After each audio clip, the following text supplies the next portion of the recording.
Hello dear student, once again welcome back to A square academy. Thermochemistry पे आज हमारा last topic है, जो कुछ थ्योरी बचे हुए थे, टाइप ऑफ रिएक्शन, उसी पे बात करते हैं। लास्ट क्लास में मैंने टाइप ऑफ केमिकल रिएक्शन कितने टाइप के हो सकते हैं, कैसे देखते हैं, उसको दिखा दिया था, और एक इंथैल्पी ऑफ फॉर्मेशन हमने पढ़ा था। याद आ रहा है तुमको? उसी पे बेस्ट पहले एक दो क्वेश्चन है, उसको देख लेते हैं, फिर टॉपिक को आगे बढ़ाते हैं। क्वेश्चन पढ़ के देखो क्वेश्चन क्या कह रहा है। क्वेश्चन कह रहा है since enthalpy of an element in their natural state is taken zero. अगर कोई एलिमेंट अपनी प्योर और नेचुरल स्टेट में, तो उसकी इंथैल्पी क्या है? जीरो है। तो कह रहा है the value of enthalpy of formation of A compound, उससे बनने वाले कंपाउंड का इंथैल्पी बताओ। पॉजिटिव होगा, नेगेटिव होगा, क्या जीरो होगा, क्या होगा? ध्यान से समझना। जैसे मैं ले लेता हूँ H2 + Cl2, क्या मिलेगा? 2HCl, ये मिलेगा। तो H2 अपने प्योर स्टेट में है, Cl2 अपने प्योर स्टेट में है, दोनों का प्योर स्टेट में इंथैल्पी कितना होगा? जीरो। लेकिन अगर मैं enthalpy of formation of HCl की बात करूं, डेल्टा HF और HCl, तो ये पॉजिटिव होगा या निगेटिव होगा? तो ये पॉजिटिव भी हो सकता है और निगेटिव भी हो सकता है, ये कुछ भी हो सकता है, इधर पॉजिटिव निगेटिव कुछ भी हो सकता है। तो इसमें से कौन सा हो सकता है? मे बी पॉजिटिव और नेगेटिव, कोई दिक्कत। लेकिन अगर मैं इंथैल्पी ऑफ फॉर्मेशन इसको तभी बोलेंगे जब इसका 1 मोल होगा। क्या इसको इंथैल्पी ऑफ फॉर्मेशन बोल सकते हैं? इस रिएक्शन को नहीं बोलेंगे। कब बोलेंगे? Half of H2 combined with half of Cl2 gives क्या? तब इसको क्या बोलेंगे? Delta H। हाँ या ना? चलो, दूसरा कह रहा है the enthalpy of formation of ammonia at 298 kelvin is given as -46.11। Enthalpy of formation of ammonia at 298 Kelvin is given as -46.11 kilojoule per mole of NH3. In which of the following equation does the value apply? कह रहा है enthalpy of ammonia की value ये दी हुई है। Simple तुमको इसमें बताना है कि इसमें कौन सा रिएक्शन इंथैल्पी ऑफ अमोनिया को क्या कर रहा है? रिप्रेजेंट कर रहा है। कौन सा रिएक्शन हो सकता है?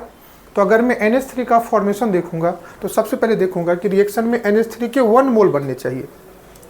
तो यहाँ पे NH3 के 2 मोल है, तो ये नहीं होगा। ये 1 मोल है तो होगा, ये 1 मोल है तो होगा, ये 1 मोल है तो होगा। बोलो हाँ ना? अब NH3 का अगर 1 मोल बन रहा है, तो NH3 किस फॉर्म में है? गैस, अमोनिया गैस के फॉर्म में है। तो देखो यहाँ पे गैस, यहाँ पे गैस, यहाँ पे लिक्विड, तो ये कैंसिल हो गया। अब ऑप्शन ए और बी हो सकता है। अब यहाँ पे NH3 के 1 मोल बनने के लिए नाइट्रोजन का प्योर फॉर्म क्या होता है? N2 होगा या N होगा? नाइट्रोजन डायटोमिक गैस है, तो नाइट्रोजन का प्योर फॉर्म क्या होगा? N2। तो ये किससे बनेगा? N2 से बनेगा। तो ये देखो N2 है, ये H2 है, इक्वेशन बैलेंस है, तो ये इक्वेशन, ये ऑप्शन है। कोई दिक्कत? नेक्स्ट देख लो। कह रहा है which of the following equation represent standard heat of formation. इसमें से कौन सा reaction standard heat of formation को दिखा दे रहा है? अब फॉर्मेशन सब में CH4 गैस ही है, तो चारों ऑप्शन में CH4 गैस के फॉर्म में है, वह सब के 1 मोल है। अब CH4 बनने के लिए कार्बन का प्योर फॉर्म ग्रेफाइट होता है या डायमंड? ग्रेफाइट, ये ऑलरेडी कल बताया था। तो यहाँ पे देखो कार्बन ग्रेफाइट के फॉर्म में, यहाँ पे हाइड्रोजन गैस के फॉर्म में। क्या ये रिप्रेजेंट कर रहा है? इस केस में कार्बन ग्रेफाइट हाइड्रोजन H2 होगा या H होगा? H2 होगा, तो ये ऑप्शन नहीं होगा। इस केस में देखो कार्बन डायमंड, ये भी नहीं होगा, ये भी नहीं होगा, तो करेक्ट ऑप्शन कौन सा होगा? समझ में आया?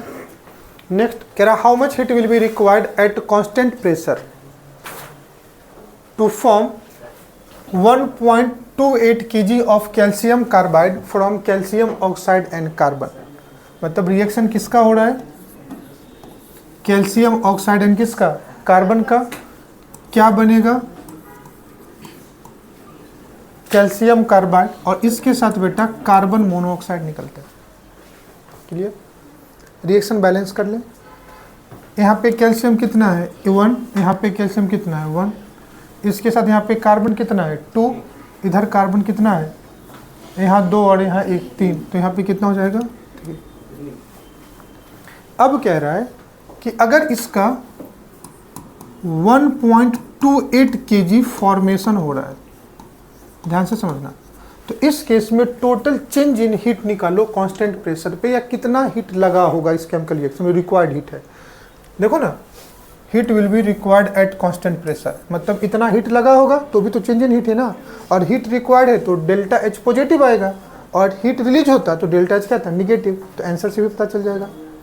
अब इस केमिकल रिएक्शन का पहले ध्यान से समझना, अगर मैं इसका डेल्टा एच ऑफ क्या निकालूं, रिएक्शन, तो क्या हो जाएगा, summation of enthalpy of formation of क्या, product, minus summation of delta H of क्या, क्या मेरी बात गलत कह रहा हूँ कुछ, अरे बोलो हाँ ना।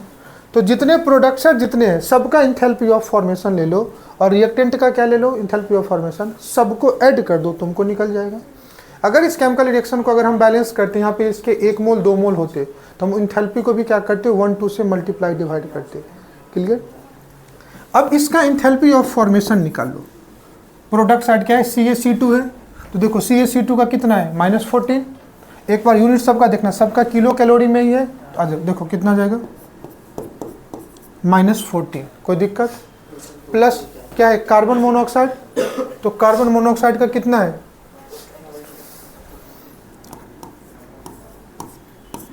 ये किसका हो गया, प्रोडक्ट का, माइनस किसका लेंगे, रिएक्टेंट का, रिएक्टेंट का कितना है, माइनस, तो ये फॉर्मूले का माइनस, तो यहाँ पे कितना, चूंकि ये कार्बन है तो इसका enthalpy of formation delta H F कितना हो जाएगा, 0। कोई दिक्कत। तो कितना हो गया, ये माइनस कितना हो गया, प्लस। अब देखो माइनस और माइनस, माइनस ही होगा, माइनस कितना, 26 और 14, 40, अरे 26 और 14, 14 होगा ना, और 152 में से 40 माइनस कर दे तो कितना हो जाएगा, प्लस में आ गया, ये क्या आ गया, किलो कैलोरी पर मोल। क्या ये अपना आंसर हुआ क्या, नहीं, ये अपना आंसर कब किसका हुआ, जब इंथैल्पी ऑफ फॉर्मेशन कितने मोल का हुआ, 1 मोल। अपने से कितने का लिए पूछा है, 28 kg, तो 1.28 kg के करस्पॉन्डिंग हम क्या निकाल लें, मोल निकाल लें। तो पहले सबसे पहले क्या करेंगे, CaC2 का,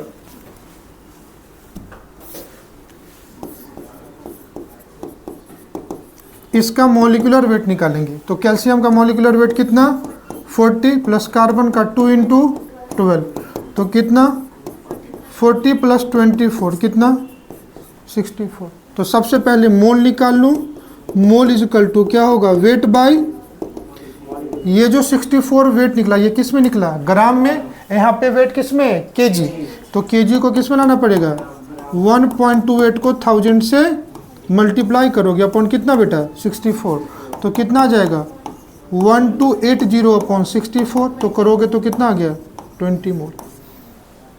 क्लियर। तो 1 मोल के फॉर्मेशन में कितना, 112, 112 किलो कैलोरी है, तो अपने से कितने का फॉर्मेशन निकालना पड़ेगा, 20 का, तो कितने से मल्टीप्लाई करोगे, 20 मल्टीप्लाई 112। क्लियर। 2240 किलो कैलोरी पर मोल, या 2.24 आया। कौन सा आंसर मैच कर रहा है, समझ में आएगी, क्वेश्चन को कैसे डील करना है, कर लोगे। आ जाओ। कह रहा है enthalpy of formation of N2O5 in kilo joule पर मोल। N2O5 का इंथैल्पी ऑफ फॉर्मेशन निकाल लो किलो जूल पर मोल में, on the basis of flowing data. यहाँ पे क्या दिया हुआ है, 2NO plus O2 gives NO2। इसका इंथैल्पी ऑफ रिएक्शन कितना दिया हुआ है, चलिए। सेकेंड रिएक्शन दिया है NO2 plus O2 gives N2O5। इसका हीट ऑफ रिएक्शन कितना दिया हुआ है, कोई दिक्कत, हाँ या ना। तीसरा है enthalpy of formation of NO 90.2। Clear. तो अगर इस रिएक्शन को इंथैल्पी ऑफ फॉर्मेशन हमको निकालना है इस रिएक्शन के लिए, तो सबसे पहले यहाँ पे कितने मोल है, 2 मोल। तो इस पूरे हीट ऑफ रिएक्शन को अगर 2 से डिवाइड कर दूँ तो इसका इस रिएक्शन का हीट ऑफ रिएक्शन निकल जाएगा। अरे बोलो भाई ने, नहीं, अगर तुम ऐसा नहीं चाहते हो तो तुम इस रिएक्शन के लिए इसका डेल्टा एच ऑफ रिएक्शन लिखने की कोशिश करो।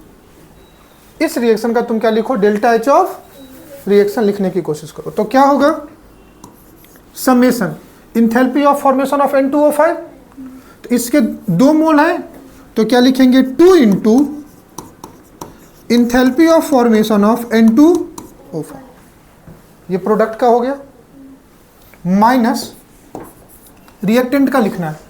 तो 4 into enthalpy of formation of NO2, 4 into delta HF of क्या बेटा, NO2 प्लस क्या बेटा, इंथैल्पी ऑफ फॉर्मेशन ऑफ क्या, क्या इसमें कोई दिक्कत? और ये हीट ऑफ रिएक्शन तुमको दिया हुआ है कितना, -102.6 इजिकल टू, अब enthalpy of formation of N2O अब यही निकालना है, तो इसको x ले लूं तो कितना हो जाएगा, 2 into x minus enthalpy of formation of NO2। अब enthalpy of formation of NO2 दिया हुआ है क्या, नहीं दिया हुआ है, लेकिन NO2 किससे बनेगा, रुक करके देखो, ये NO2 किससे बनेगा, N2 और O2 से, तो यहाँ पे O2 और NO से बना हुआ है, किससे बना है, O2 और, तो फिर NO का इंथैल्पी ऑफ फॉर्मेशन निकालना पड़ेगा, अरे बोलो है ना, तो इसके रिस्पेक्ट में हम इस रिएक्शन के रिस्पेक्ट से NO2 का इंथैल्पी ऑफ रिएक्शन निकाल सकते हैं, कैसे निकाल सकते हैं, अब इसको निकालने के कई तरीके हैं। अब देखो इसका रिएक्शन निकालो NO का, तो NO कहाँ से मिलेगा, half of N2 plus half of O2 gives NO। इसका एंथैल्पी ऑफ फॉर्मेशन कितना है, 90.2 किलो जूल पर मोल, तो इसका डेल्टा HF कितना है, 90.2, क्या कोई दिक्कत नहीं। सेकेंड स्टेप में NO plus O2 gives NO2, second reaction, 2NO plus O2 gives क्या, 2NO2। बोल, इस रिएक्शन का डेल्टा H ऑफ रिएक्शन दिया हुआ है कितना, -114 किलो जूल पर मोल, और तीसरा रिएक्शन NO2 से बना हुआ है, बोलो है ना, और आपको चाहिए क्या, enthalpy of formation of NO2, तो अब या तो तुम क्या कर सकते हो, NO का फॉर्मेशन इस रिएक्शन से निकाल सकते हो, निकाल सकते ना, क्योंकि इस रिएक्शन में ध्यान से देखो NO का फॉर्मेशन कितना होगा, तो यहाँ पे कितना हो जाएगा, 2 इंटू NO, अरे बोलो है ना, ले सकते कि नहीं ले सकते, यही चाहिए अपने को। पहला रिएक्शन वो लिख लिया, NO2 का फॉर्मेशन चाहिए, तो इस रिएक्शन के हेल्प से अगर मैं इसका डेल्टा H ऑफ रिएक्शन लिखूँ -114, ध्यान से समझना, इस रिएक्शन का इजिकल टू क्या होगा, 2 इंटू फॉर्मेशन ऑफ NO2, यही चाहिए ना, 2 इंटू फॉर्मेशन ऑफ NO2 अपने को निकालना है, तो क्या हो जाएगा, 2x enthalpy of formation of product minus enthalpy of formation of reactant, 2 into NO का फॉर्मेशन कितना, 90.2,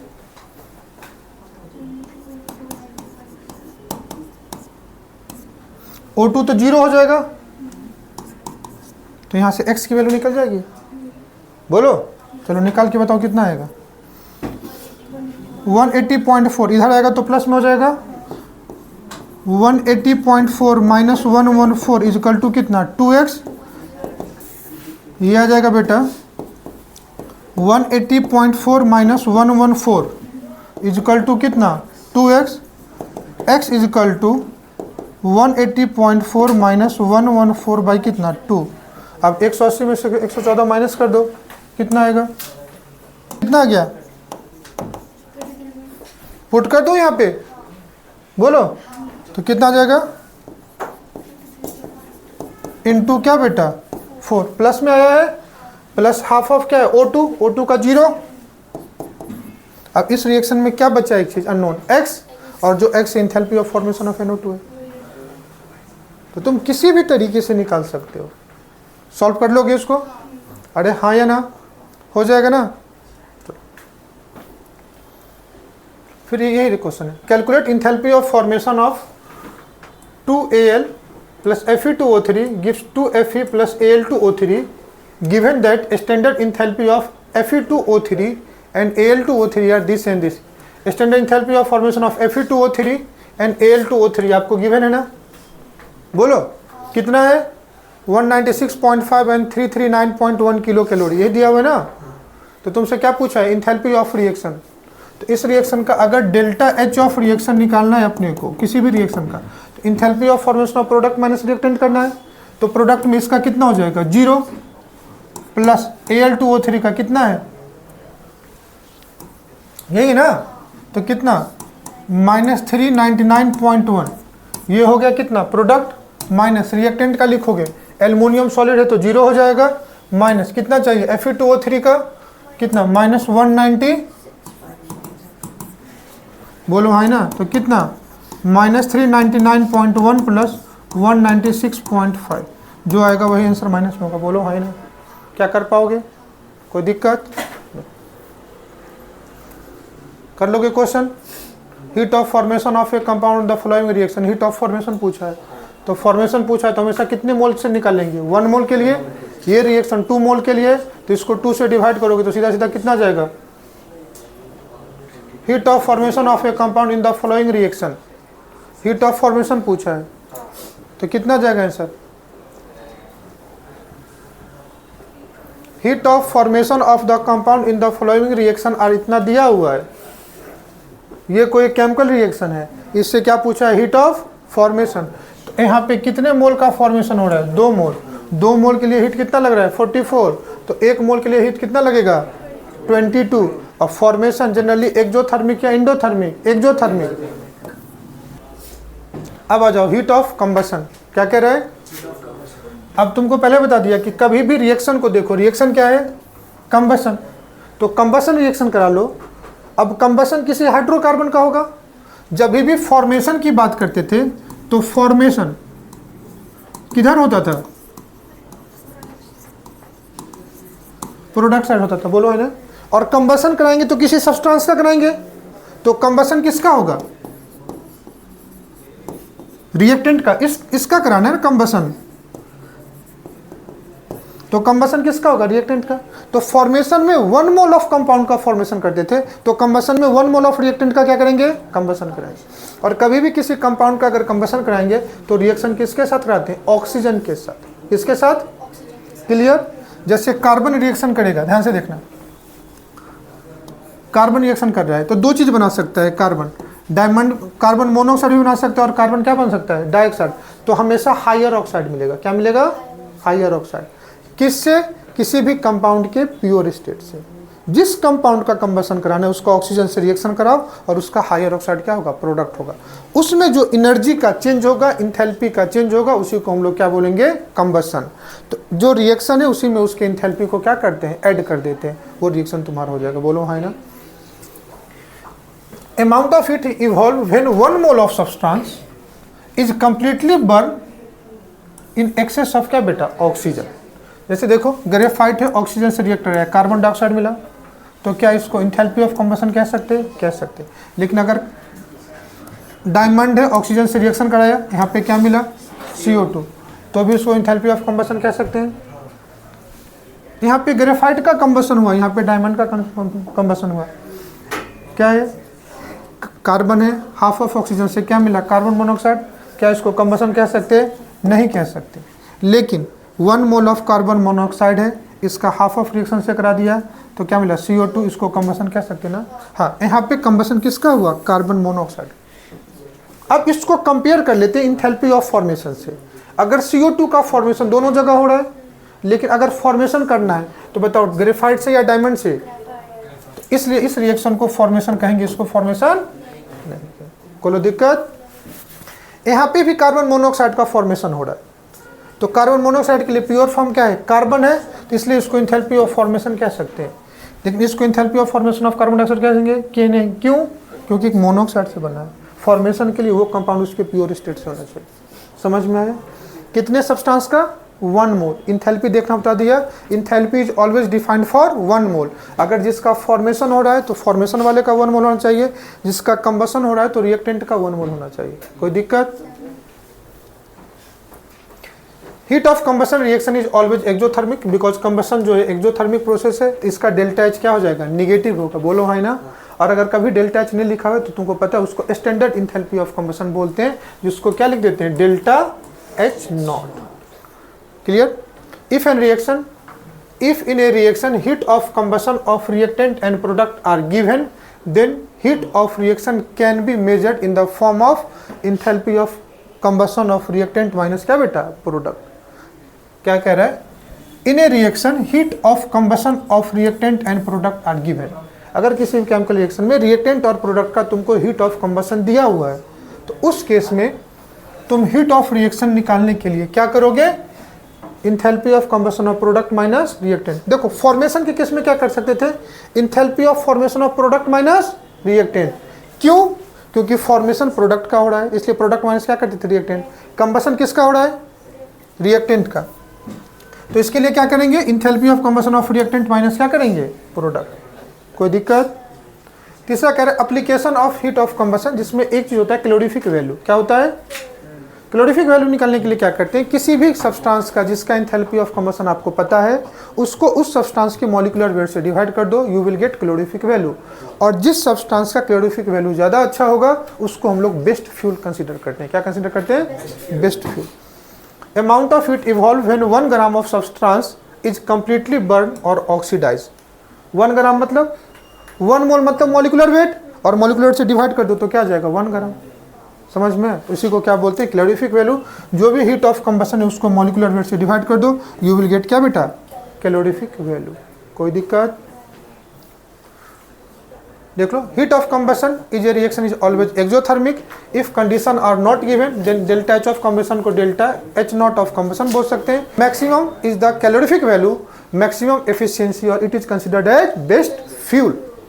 कह रहा H2 is the highest calorific value, और सबसे ज़्यादा कैलोरीफिक वैल्यू किसका होता है, इसलिए इसको हम लोग रॉकेट फ्यूल में यूज करते हैं। किसमें यूज करते हैं, क्योंकि इसके ऑक्सीडेशन से बहुत huge amount of heat release होता है।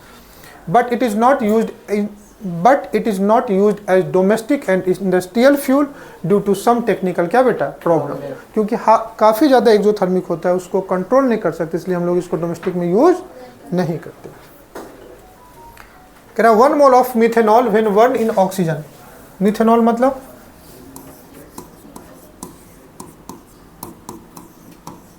बर्न इन ऑक्सीजन गिव आउट -723 किलोजूल पर मोल ऑफ हीट। प्रोडक्ट तो यही मिलेगा। अब क्या रहा है, इसका डेल्टा एच ऑफ जो हीट है रिएक्शन,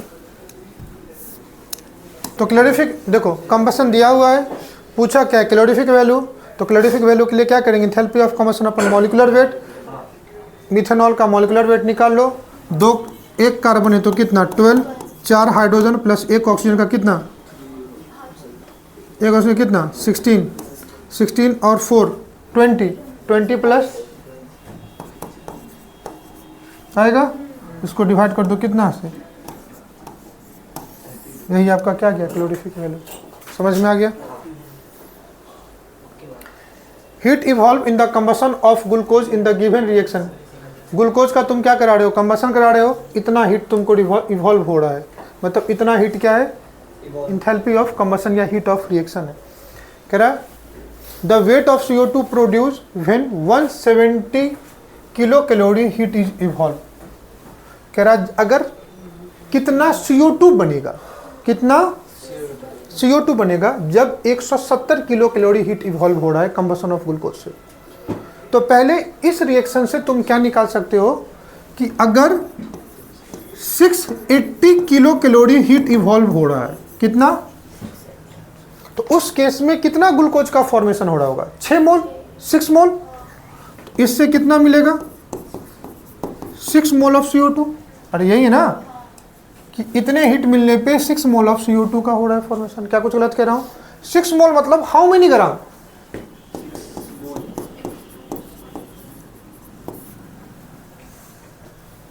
तो 680 किलो कैलोरी से कितने ग्राम, 6 × 44 ग्राम। तो अब बताओ कि अगर 1 किलो कैलोरी हीट है तो कितना 44 अपॉन, तो 1 किलो कैलोरी के लिए मिल गया। तो अपने से कितने के लिए पूछा है, 170 के लिए। तो 170 किलो कैलोरी के लिए क्या हो जाएगा, 6 × 44 अपॉन, नीचे कितना गया 680 था ना, ओके 6 × 44 इंटू कितना 680 मल्टीप्लाई कितना 170। अब इसको सॉल्व कर लोगे, जो आएगा वही तुम्हारा क्या होगा आंसर। तो कितना होगा 6 इंटू 44 डिवाइडेड बाई कितना,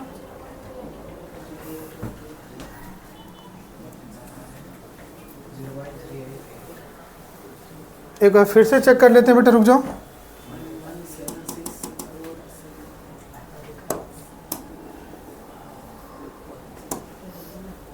कितना 6 इंटू 44 इंटू 170 डिवाइडेड बाई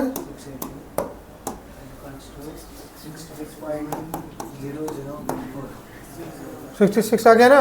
कितना आ जाएगा ग्राम ऑफ CO2। कोई दिक्कत है ना? तो निकाल लोगे कैलोरीफिक वैल्यू। ग्लूकोज का पूछा है तो इतने को क्या करोगे, ग्लूकोज के वेट से डिवाइड कर दोगे 180 से, वही तुम्हारा क्या जाएगा कैलोरीफिक वैल्यू। तो आंसर कितना जाएगा 2900 अपॉन 180, यही तुम्हारा इसका क्या होगा CV होगा। निकाल लोगे। अब heat of neutralisation. Neutralisation reaction किसको बोलते हैं, जब एसिड और बेस आपस में रिएक्ट करते हैं। क्या रिएक्ट करते हैं, व्हेन एसिड रिएक्ट विथ क्या बेटा बेस गिव्स क्या सॉल्ट एंड वाटर।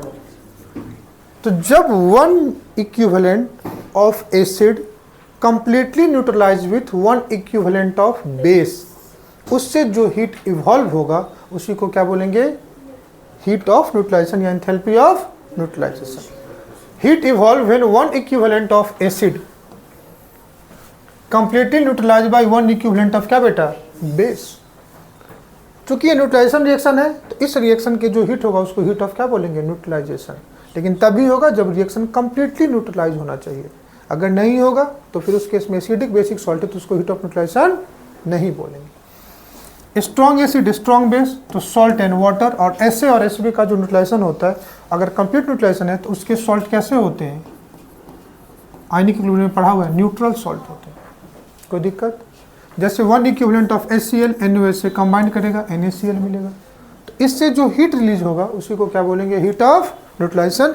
याद रखना एक वैल्यू कि अगर one equivalent of acid one equivalent weight से कंप्लीटली न्यूट्रलाइज होता है तो इस केस में जो delta H heat of neutralisation होता है वो 13.7 किलो कैलोरी होता है। कितना होता है 13.7 किलो कैलोरी। और तुम जानते हो 1 kilo calorie is equal to 4.2 joule. कितना 1 कैलोरी इज इक्वल टू 4.2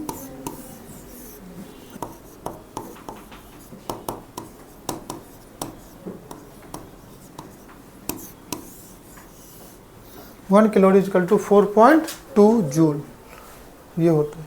तो अगर तुमको कैलोरी में है तो क्या कर सकते हो तुम -13.7 किलो कैलोरी लोगे, और जूल में है तो मल्टीप्लाई बाय क्या कर दोगे 4.2 से मल्टीप्लाई कर दोगे, तुमको निकल जाएगा।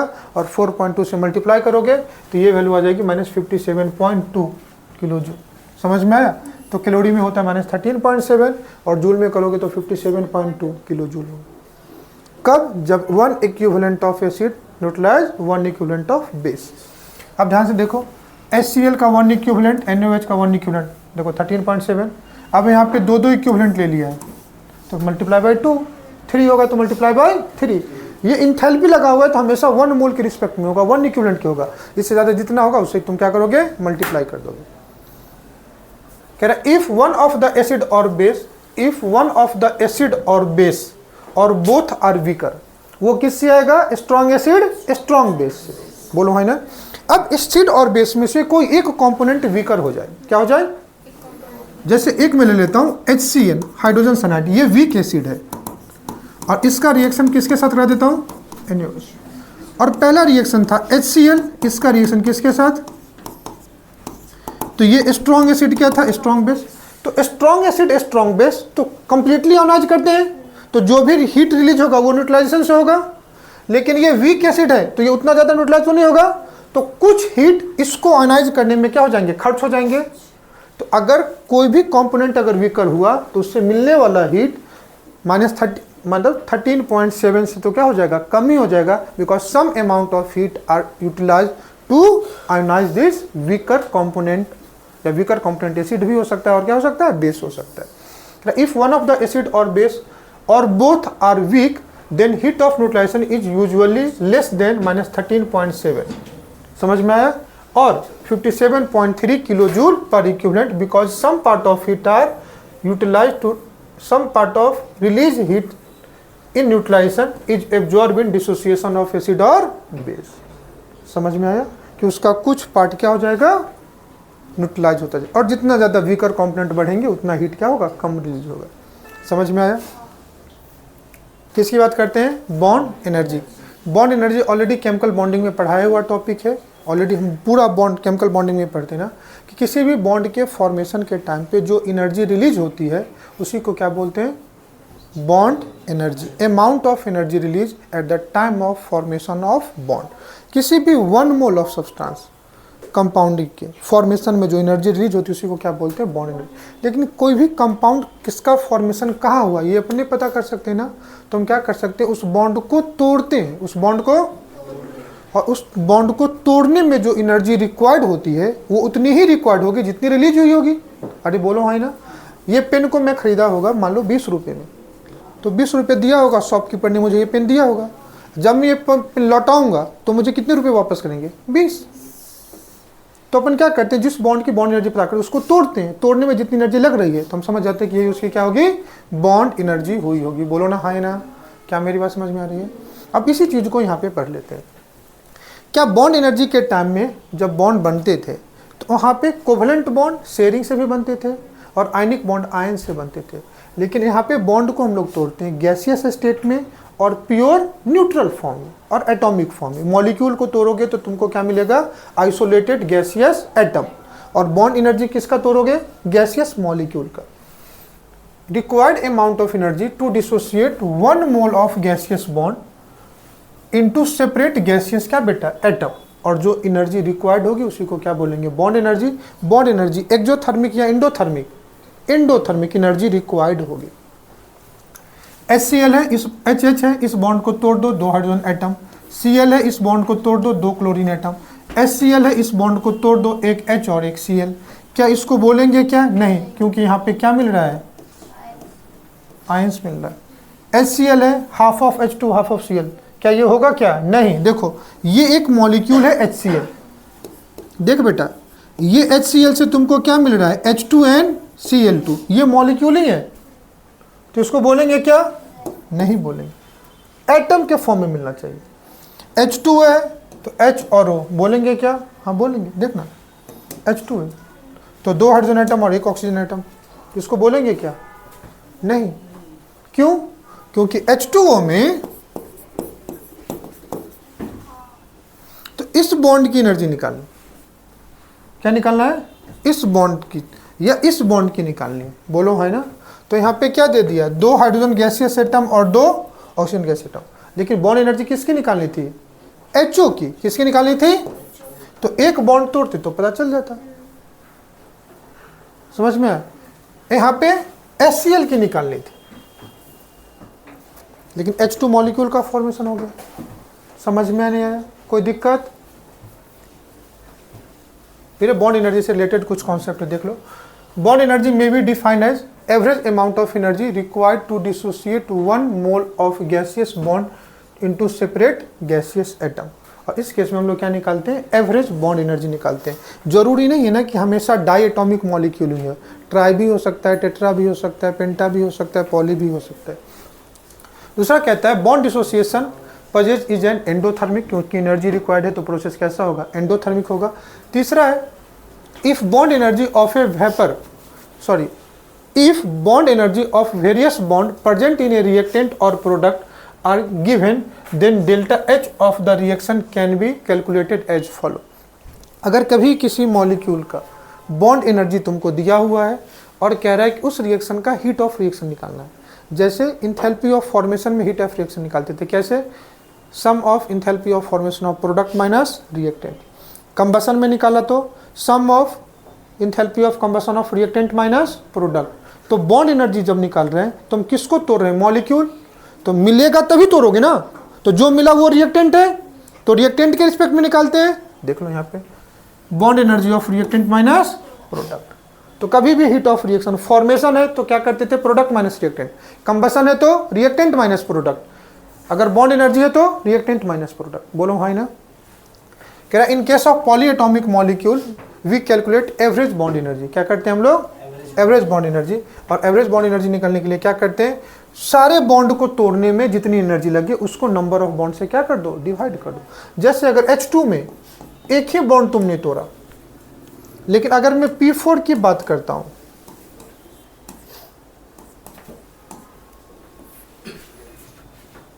किसकी बात कर रहा हूं? P4 मॉलिक्यूल, यही स्ट्रक्चर्स होता है। तो कितने बॉन्ड तोड़ेंगे? अब ये P4 मॉलिक्यूल है, P4 से क्या जाएगा? Phosphorus atom. तो जितनी एनर्जी लगे टोटल को टोटल नंबर ऑफ बॉन्ड से डिवाइड कर दो, तुमको क्या निकल जाएगी? Bond energy. टोटल कितने बॉन्ड है? देखो टोटल कितने बॉन्ड है? 6। तो क्या करोगे? P4 में हम लोग क्या निकालेंगे? एवरेज बॉन्ड एनर्जी निकालते हैं। टोटल बॉन्ड एनर्जी रिक्वायर्ड को टोटल नंबर ऑफ बॉन्ड से क्या कर देंगे? डिवाइड कर देंगे। तुमको क्या निकल जाएगा? टोटल बॉन्ड एनर्जी निकल जाएगा। यही H2O वाला एग्जांपल समझ लो। देखो H2O में यही कहा था ना,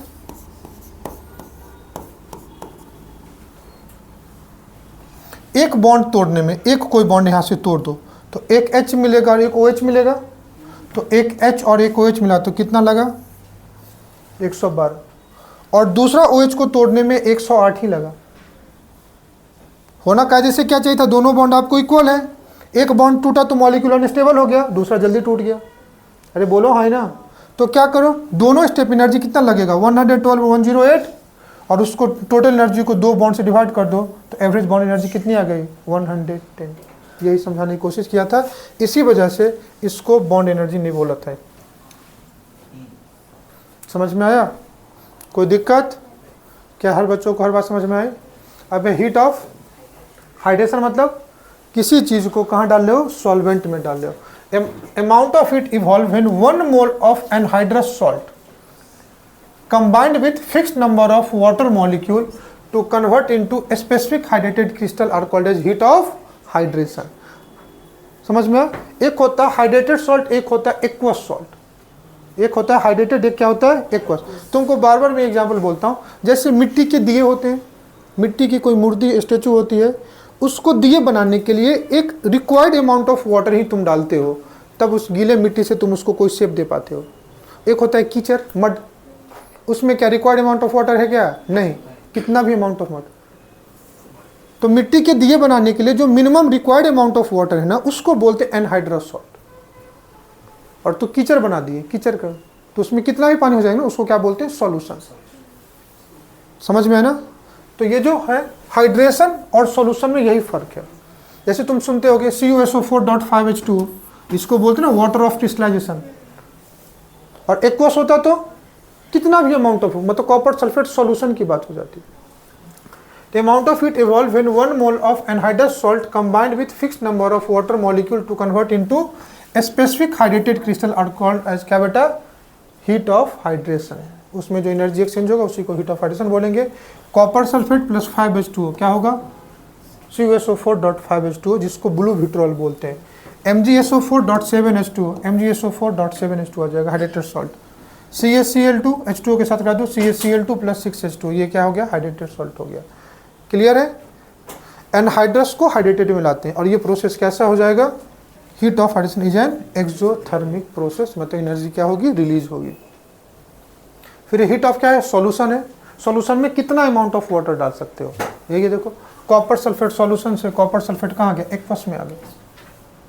लेकिन अब ध्यान से देखो, CuSO4 limited amount of water है, तो ये अभी भी सॉलिड के फॉर्म में, तो इसको सॉल्यूशन बोला, इसको क्या बोला? हाइड्रेशन। और हाइड्रेशन वाले को पहचानोगे कैसे? वहाँ पे वाटर मॉलिक्यूल डॉट के फॉर्म में, वाटर ऑफ क्रिस्टलाइजेशन के फॉर्म में होते हैं। समझ में आया? Amount of heat absorbed or evolved when 1 mole of substance is dissolved in such large volume of solvent। देखो लार्ज वॉल्यूम, और वहाँ पे क्या था? Required amount of water. that after further addition of solvent does not possess any further addition of solvent does not produce any more heat change is called as क्या बेटा, heat of solution। कोई दिक्कत? अब heat of solution ये भी में भी क्या होगा, एंडोथर्मिक और एक्सोथर्मिक। समझ में आया? सॉल्यूशन और हाइड्रेशन में फर्क समझ में आया? वहाँ पे रिक्वायर्ड अमाउंट ऑफ वाटर यहाँ पे एक्सेस में डालते हैं, उसके बाद कितना भी पानी डालो उसके हीट चेंज में कोई फर्क नहीं होता। समझ में आ गया? That's all about your thermochemistry में जितने टाइप के क्वेश्चंस होते हैं उससे बेस्ट हमने क्या किया, सारे टाइप जितने टाइप के कॉन्सेप्ट होते हैं थर्मोकेमिस्ट्री में, जितने टाइप के केमिकल रिएक्शंस होते हैं और केमिकल रिएक्शन पे बेस्ट एनर्जी का चेंज होता है, सारे टॉपिक को हमने क्या किया यहाँ पे कंप्लीट किया। क्लियर है? तो अगले क्लास में इस पे बेस्ट हम लोग क्या करेंगे, क्वेश्चन सॉल्व करेंगे। थियोरेटिकल पार्ट आपका कंप्लीट हुआ। मिलते हैं नेक्स्ट लेक्चर में। लेक्चर ध्यान से सुन के समझ करके लिखना। Thanks for today, bye bye and thank you all of you.